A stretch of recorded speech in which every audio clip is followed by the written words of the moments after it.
Hello everyone, my name is Rahul. I'm a real estate broker with Supermax Realty. दोस्तों आज हम कुछ topic discuss करने लगे हैं जो आज की डेट में this question will come across every day from our clients. जिस तरह से पिछले कुछ महीनों से इंटरेस्ट रेट आप सब जानते हैं, I'm sure you all might be facing this thing. हर महीने इंटरेस्ट रेट बढ़ रहा है, हमारी लाइबिलिटीज़ बढ़ रही है, हमारे डेट्स बढ़ते जा रहे हैं. सितंबर में इंटरेस्ट रेट बढ़ा है, अक्टूबर में फिर एक्सपेक्टेड है 0.25 to 0.5 शायद ये बढ़े इंटरेस्ट रेट्स. तो इस सूरत में हम लोग क्या कर सकते हैं, हमारे पास क्या ऑप्शंस हैं. हमारे पास जो अपनी मॉर्गेजेस हैं हम उसको स्विचिंग करें, उसको रीफाइनेंस करें. What is good for us, हम कैसे अपना बर्डन थोड़ा कम कर सकते हैं इस चीज़ को लेके. बिकॉज यहाँ पे सिर्फ बात इंटरेस्ट रेट की नहीं है जो मॉर्गेज की, इसके अलावा जो बाकी सारे जो फैक्टर्स हैं आपकी कार इंटरेस्ट रेट्स, उसका अगर आपने फाइनेंस कराई हो, या आपकी वीज़ा इंटरेस्ट रेट, आपको अदर लाइबिलिटीज़ भी आपने ले रखी होंगी. तो कैसे उसको कंसोलिडेट करके उसको स्मार्टली हम लोग प्ले करें आज की मार्केट में. तो यही सवाल आज हम डिस्कस करेंगे. हमारे साथ बैठे हैं Jimmy Singh, his broker of record of Supermax Realty. तो Jimmy ji, what do you think, जो मैंने सवाल पूछा है, हम रोज़ ये सवाल लोग हमसे पूछते हैं, ठीक है, तो आप बताइए क्या करना चाहिए इस सिचुएशन में हम लोगों को. See Rahul, thank you so much.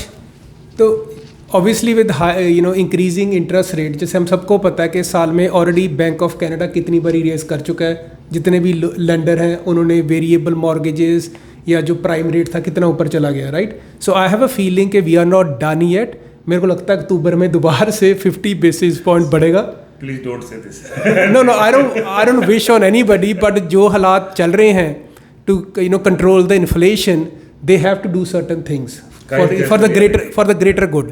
सो अगर हम आंख बंद कर लेंगे, कहेंगे भी भैंस आप मुझे मार वाला काम है, कि आंख बंद करने से भैंस आएगी आपकी तरफ या नहीं आएगी वो तो टाइम बताएगा, पर मेरे को लगता है कि रेट बढ़ेगा. But this is the reality, this is the reality, and it is not only in Canada, it is all across. अगर आप ऑस्ट्रेलिया में देखते हैं, आप न्यूजीलैंड में देखते हैं, इंग्लैंड में देखते हैं, अमेरिका में देखते हैं, rates are always going up. Even अगर यूएस में देखते हैं, यूएस का जो ब्याज है वो हमारे से 1-आधा% हमेशा ऊपर ही रहता है. And they are more aggressive, right. So पहले तो आपका क्वेश्चन मैं आंसर करना चाहूँगा कि जो भी होम ओनर आज की डेट में सिचुएशन में है, जिनके पास वेरिएबल मॉर्गेज थी और अभी मॉर्गेज उनकी डबल पेमेंट हो गई है, या जिनके पास फिक्स पेमेंट्स भी हैं एंड दे आर कंसर्न्ड अगले 6-8 माह में उनकी रिन्यूअल आ रही है, and what is the right course of action, right. So सबसे पहले मैं ऑडियंस को एक्सप्लेन करूंगा there is a small difference between refinance and switching the mortgage.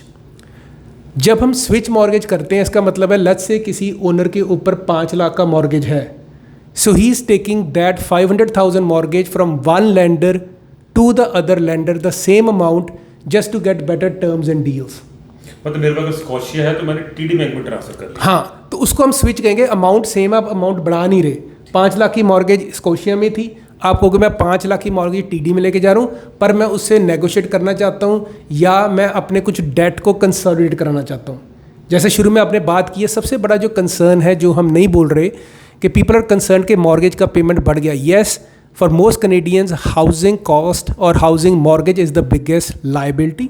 Second जो थे उनके पास होती है, जैसे आपके पास कार लोन है, लाइन ऑफ क्रेडिट, आपने लाइन ऑफ क्रेडिट से उठा के कार का पेमेंट किया हुआ है, या आपने कोई कॉन्डो या इन्वेस्टमेंट्स की हुई हैं, तो वो सारी पेमेंट की किस्त भी आपकी बढ़ जाती है. बहुत ज़्यादा लोगों ने लाइन ऑफ क्रेडिट को बहुत, मतलब अगर बिल्डर से घर बुक कराया है, लाइन ऑफ क्रेडिट हम बहुत यूज़ करते हैं, not only for the housing, तो अदर तो उसका भी बर्डन डायरेक्टली इस पर पड़ेगा, इंटरेस्ट रेट आपका बढ़ता है. तो correct. So what you have to be aware is कि आज की डेट में अगर घर की अप्रेजल नीचे आती है, जैसे आपने घर से 4 लाख की लाइन ऑफ क्रेडिट उठाई हुई थी 1.5 साल पहले, राइट. अभी जब रिन्यूअल आएगी आपके पास, फॉर एग्जांपल स्टेप मॉर्गेज है, that is a product with Scotia and some other banks, कि जितना आप प्रिंसिपल पे करते रहोगे उतनी आपके पास बोरिंग कैपेसिटी बढ़ती रहती है, राइट.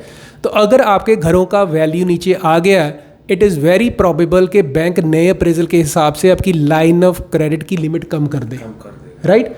और वो कहे इसको पे ऑफ करना पड़ेगा, डिपेंडिंग कि आपकी सिचुएशन बदल गई है. For example let me explain के फ़र्क क्या है. जो जैसे मैंने बता रहा था कि स्विच का मतलब है सेम अमाउंट ए लेंडर से दूसरे लेंडर के पास लेके जा रहे हैं, उसमें नया कुछ ऐड नहीं करे. सिर्फ चीज़ फ़र्क क्या पड़ेगी, ब्याज का फ़र्क पड़ेगा और आपकी टर्म्स का फ़र्क पड़ेगा. जो जहाँ स्विच कर रहे हैं वहाँ आपको बेटर टर्म्स कंडीशंस आपको मिल रही है. हाँ जी.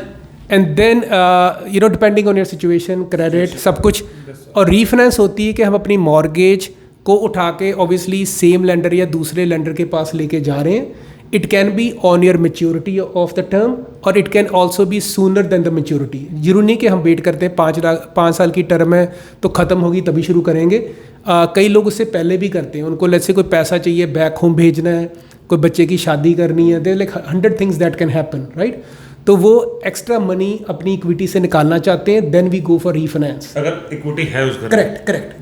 That is the main concern for lot of people जिन्होंने पिछले 6 महीने, साल या 1.5 साल में घर खरीदा है, depending. But if somebody is living for long time, I think they will be fine. या सो पहली बात दोस्तों, मैं ये शेयर करना चाहता हूँ, I put some points together कि जब भी आप लेंडर से नेगोशिएट करना चाहते हो रीफाइनेंस या switch mortgage, always start the process 2 to 3 months prior. Last minute की वेट ना करो, because if is too late तो जो बैंक आपको लेटर भेजेगा आप सिंपली इसको इनिशियल करके एक्नॉलेज करेंगे and you are pretty much stuck, right. To shop around you have to give your broker a time. अगर अभी आप को लग रहा है आपकी मॉर्गेज रिन्यूअल पे आ रही है अगले 3 महीने में, 2 महीने में, 6 महीने में, और आप मॉर्गेज की एडवाइस लेना चाहते हैं, हमारे सुपरमैक्स ऑफिस को कभी भी कॉल कर सकते हो. So we provide services for mortgage for our clients. हमारे कनेक्शंस हैं बैंक्स में, so we'll help you out with that. Our number is 5199332559. सो सबसे पहले राहुल हम समा लेंगे, 60 दिन 90 दिन पहले रिन्यूअल प्रोसेस शुरू करेंगे. And then also we have to understand कि पेपर वर्क आपको जो लास्ट 30 दिन रह जाते हैं, you have to get the paperwork done. Last minute पे नहीं छोड़ना चाहिए. कई बारी कोई स्टैचुटरी हॉलीडे आ जाती है, कई बारी लॉन्ग वीकेंड आ जाता है, कई बारी कोई और सिचुएशन जाती है तो क्रिसमस के हॉलीडेज भी आने वाले हैं. करेक्ट. तो अगर आपकी क्लोजिंग प्रॉपरली रिन्यूअल टर्म के साथ नहीं मैच करती तो फिर मोस्टली लेंडर क्या करते हैं, आपका लोन को ओपन कर देते हैं. For example if your loan is coming for renewal end of September, right. तो अगर आपने प्रॉपरली उसको ऑर्गेनाइज नहीं किया हुआ और आप अपने लेंडर को डॉक्यूमेंटेशन जो मांग रहा है वो नहीं दे रहे, तो उससे क्या होगा, वो आपकी मॉर्गेज को ओपन कर देगा.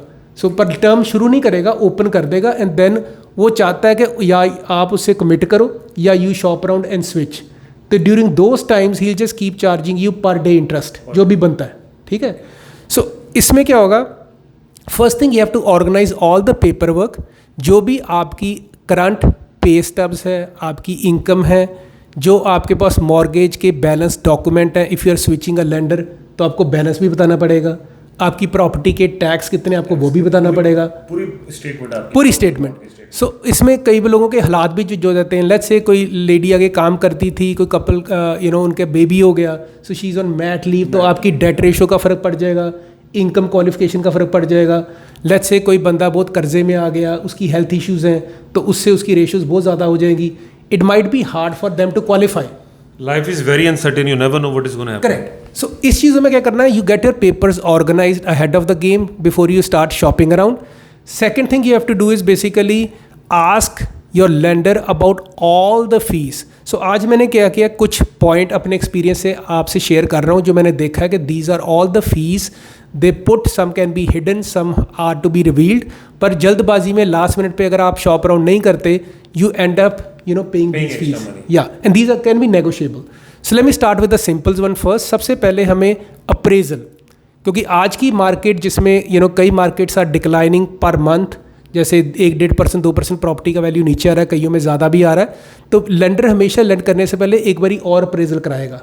N appraisal can be soft appraisal, it can be from their own software जिनके पास डाटा होता है, और इट कैन बी कि कोई ड्राइव बाय भी हो सकता है या फिजिकली अप्रेजल लोकेशन पे जाके चेक भी कर सकते हैं. मार्केट कंपैरेबल्स हैं, वो चेक करके बताते हैं. करेक्ट. सो सबसे पहले तो अप्रेजल का फीस होता है. जगह आपने रीफाइनेंस कराना है सेम लेंडर के साथ भी, या आप स्विच भी कर रहे हो, तो उसमें अप्रेजल का फीस रहता है. वो आपको बेयर करना पड़ेगा 300 से 500 डिपेंडिंग. पर आप उसको नेगोशिएट लेंडर के साथ कर सकते हो कि मेरी अप्रेजल फी आप पिक करो. So that is negotiable. There is no guarantee they gonna do that, but if you are switching a lender going from A to B, then chances are they might pick up, right, depending आपकी बाकी financial situation कैसी है. Second जो fees है, you have to understand, is called legal fee और title फी. सो उसमें let's say जो lender है, आपकी अगर mortgage let's say normal charge होता है जो कन्वेंशनल मॉर्गेज है, या आपकी जो मॉर्गेज होती है एज अ कोलैटरल रजिस्टर की है, तो जो भी वो फर्म के साथ काम करते हैं, जो भी उसकी लीगल फ़ी होती है, वो भी खर्चा आपके ऊपर आता है, राइट. उससे हमेशा आप बैंक को कॉल करो, उनसे कोट लो कि ये क्या है total, and try to negotiate with them. Third obviously is discharge fee. Discharge fee का मतलब क्या होता है कि लेट्स से आपके घर के अगेंस्ट मॉर्गेज किसी लेंडर का रजिस्टर किया हुआ है and you want to move from one lender to another lender, तो उसको डिस्चार्ज करना पड़ेगा मॉर्गेज। मतलब अगर आपकी जो लीन इस लेंडर ने लगा रखी है तो दूसरे लेंडर पास जाएगी तो वो discharge money fees you need to pay. Correct. तो वो क्या होता है कि जो अपनी जो लैंड रजिस्ट्री ओंटारियो की है उसमें जो आपका ऊपर नाम के साथ आपकी प्रॉपर्टी के ऊपर लिखा हुआ है, फॉर एग्जांपल एक बैंक की मॉर्गेज है तो उसको डिलीट करके नया लेंडर आएगा तो उसकी जो डिस्चार्ज फी होती है you have to pay, admin legal fee वगैरह बैंक आपसे चार्ज करेगा, वो चार्ज करेगा। So you have to also ask how much is it. उसके बाद जो अगली फ़ी हो सकती है वो होती है प्रॉपर्टी टैक्स एडमिनिस्ट्रेशन फ़ी। तो वो ये होती है कि लेट्स से कई बंदे कहते हैं जी हमारी पेमेंट के साथ आप प्रॉपर्टी टैक्स भी निकाली जाओ हर महीने। So they are not doing you free charity service और for free, they are charging, they charge for that. तो अगर आप you are one of those people who want to count all your pennies, call them and say, hey, I would like to pay my taxes by my own directly to the city, so please don't put this fee। तो वो आपको depending कि आपके ऊपर loan to value क्या है, they might say okay don't worry you पे by yourself. तो वो आप पैसे एटलीस्ट आपको पता होना चाहिए आप क्या पे कर रहे हैं। या let's say they're charging $100-200 for whatever reason, वो उठा के बच्चों की RSP में डाल दो।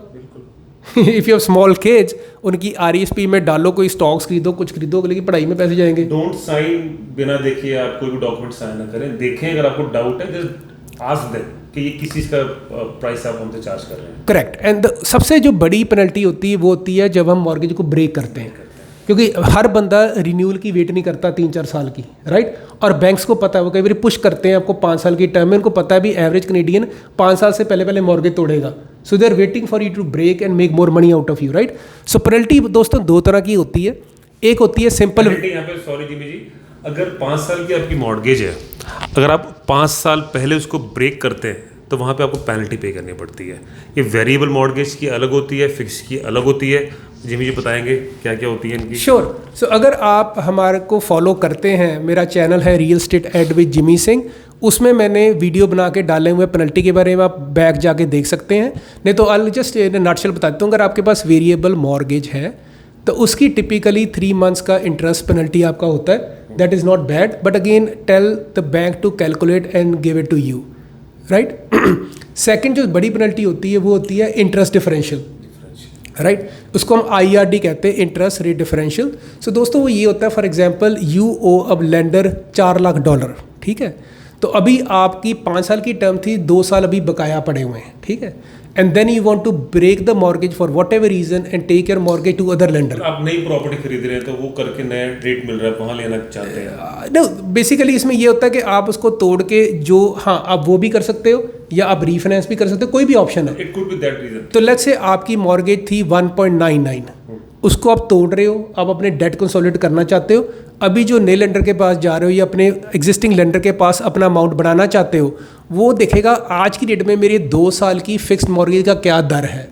फॉर एग्जांपल आज अगर उसका इंटरेस्ट रेट 2, क्योंकि आपकी 2 साल की टर्म बैलेंस पड़ी हुई थी, राइट। तो ये चेक करेगा लेंडर के आज की डेट में मेरा बेस्ट रेट 2 ईयर टर्म में क्या है, बिकॉज वो आपको सेम टर्म को चेक करेगा। तो अगर उसका रेट आज है 5.24 और आपकी मॉर्गेज थी 1.99, that's a lot of difference. And every bank has different way of calculating. जब आप मॉर्गेज डॉक्यूमेंट साइन करते हो उसमें उन्होंने एक फॉर्मूला दिया होता है। अगर नहीं भी होता, सिंपल अपना मॉर्गेज डॉक्यूमेंट उठाओ, annual statement, call the bank and उस पर अपना मॉर्गेज नंबर बता के उनको पूछो अगर आज मैं स्विच करती हूँ या ब्रेक करती हूँ या करता हूँ तो how much is my penalty on interest differential. मतलब इट्स नॉट फिक्स्ड, ये कैलकुलेट करके आप हाँ, तो वो बता देंगे भी आपकी 10,000 है, 15,000 है, 25,000 है। Then you have to make a informed decision कि is it worth it, right. तो आपको दोस्तों क्या करना है कि at the end of the day जब हम नेगोशिएट करते हैं, जब आप स्विच कर रहे हो मॉर्गेज या रीफाइनेंस कर रहे हो, लेंडर से नेगोशिएट कर रहे हो, if you're changing the lender, अगर आपकी हिस्ट्री अच्छी है, फाइनेंशियली स्ट्रॉन्ग हो, क्रेडिट अच्छा है, जॉब अच्छी है, try to tell them to absorb some of this penalties. अगर आप सॉलिड क्लाइंट हो, they will try to accommodate you, आपकी पेनल्टी को अब्जॉर्ब भी कर सकते हैं। अगर आप मॉर्गेज पोर्ट करना चाहते हो, सबसे बड़ी बात है कि हम सब इंटरेस्ट के पीछे भागते हैं कि बेस्ट इंटरेस्ट चाहिए। They can sometime give you best interest, पर अगर आपसे कई प्रिविलेजेस ले लेते हैं कि आपकी मॉर्गेज पोर्टेबल नहीं है, आप उसको प्री पे नहीं कर सकते, 50 और चीज़ें देखते हैं जो अच्छा मॉर्गेज ब्रोकर आपके लिए काम करके दे के बताता है, उस सूरत हाल में आपको हज़ारों डॉलर का नुकसान या फ़ायदा हो सकता है। फॉर एग्ज़ाम्पल, अगर वो बंदा कहे कि आपको 25,000 की पेनल्टी है, जो भी अच्छा मॉर्गेज ब्रोकर है वो बताएगा कि ये इस टाइम स्विच करना या refinance is worth it, because अगर आपका हायर इंटरेस्ट है, आप कंसोलिडेट कर रहे हो, 25,000 पेनल्टी भी दे रहे हो, should we do right now और should we wait for 6 months और 1 year for better terms and condition. All in all दोस्तों, हमेशा hire a professional which has experience and best interest in heart, shop around. अगर आज की date में अगर आप ऐसी सिचुएशन में हो where your debts are out of whack, आपको लगता है कि आपके कर्जे बढ़ रहे हैं, you are getting stressed out, this help available. कभी ये ना सोचिए आप अकेले बैठे हैं, पिकअप अ फ़ोन। अगर आपके पास कोई अच्छा मॉर्गेज ब्रोकर या कोई एडवाइज़र नहीं है, हमारी एक्सपीरियंस प्रोफेशनल टीम सुपरमैक्स, आप राहुल से रब्ता कर सकते हैं, आप मेरे साथ रब्ता कर सकते हैं, हमारे पास आए, हमारे कनेक्शंस हैं। We will try to help you out to find the appropriate solutions. आप कुछ कहना चाहोगे राहुल? बिल्कुल। और ऐसा जैसे जिमी जी ने आपको बताया कि बैंक से आप बैंक के साथ भी नेगोशिएट कर सकते हैं। आप जो इंटरेस्ट ले रहे हैं, जो बाकी सारे जो फैक्टर्स हैं, you can negotiate with them also, ठीक है ना। तो ऐसा नहीं है कि they are just obliging you with interest rate, तो आप उनसे भी नेगोशिएट कर सकते हैं।